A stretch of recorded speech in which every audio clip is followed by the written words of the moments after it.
after the success of Friday the 13th, Universal Pictures was looking to release a horror film aimed at teens.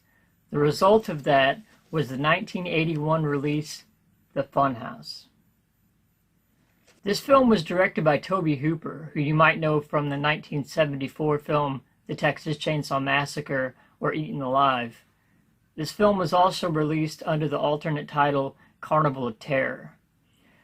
This film has a very creepy, dark tone to it. And I think it's the use of lighting and the color filters that they use that really helps create that creepy atmosphere.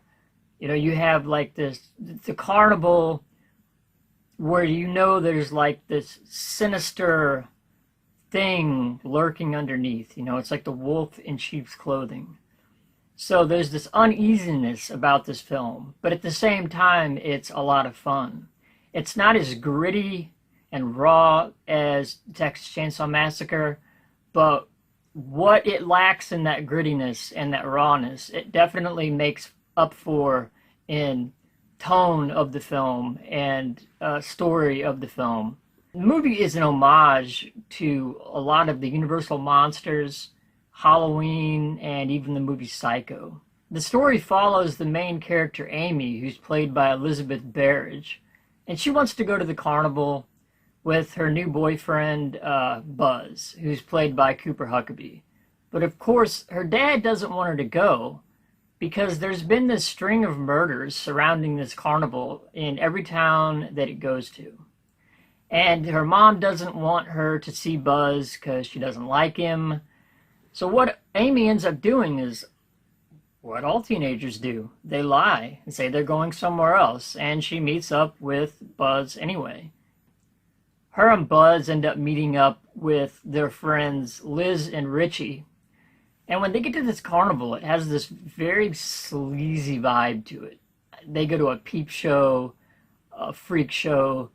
Amy has her fortune read by a fortune teller played by Sylvia Miles, who you might know from Midnight Cowboy. William Finley from Brian De Palma's movie Phantom of the Paradise is actually also in this film, which Phantom of the Paradise is creepy in its own right. It's, in my opinion, it's a great film, but it's almost nightmarish. It's very surreal, lots of weird imagery. So that's something that you should definitely watch too. In this movie, William Finley plays a sideshow magician. Richie ends up daring the group to stay the night in the Funhouse, which is pretty much a dark ride. And while they're in there, they witness a murder by a guy in a Frankenstein's monster mask. So they end up getting trapped in the funhouse overnight, and they're pursued by this murderer and his father, who is trying to kill them, because they know that they witnessed the crime, and they want to make sure that they don't talk. The special effects were done by Rick Baker, who did the effects for American Werewolf in London, Joe Dante's movie The Howling, Videodrome, Star Wars. The original theatrical poster was a parody of the Rocky Horror Picture Show. It wouldn't surprise me if Rob Zombie remakes this film someday, because this totally seems like something that's right up his alley. And I don't think that House of a Thousand Corpses would exist today if it wasn't for this film. I know about 11 years ago, Eli Roth talked about having an interest in remaking it, but that never happened, so I guess it fell through or the project died. Eli Roth, you probably know from the films Cabin Fever, Hostel, and The Green Inferno. And I got to get off subject here for a second, but The Green Inferno was a total ripoff of the movie Cannibal Holocaust. In the movie Cannibal Holocaust, there's actually a film called The Green Inferno. And by the way, Cannibal Holocaust is the most disturbing film I've ever seen in my fucking life. This is a film you've at least got to witness once. You might lose some friends over it if you show it at a party, but definitely see that movie at least one time.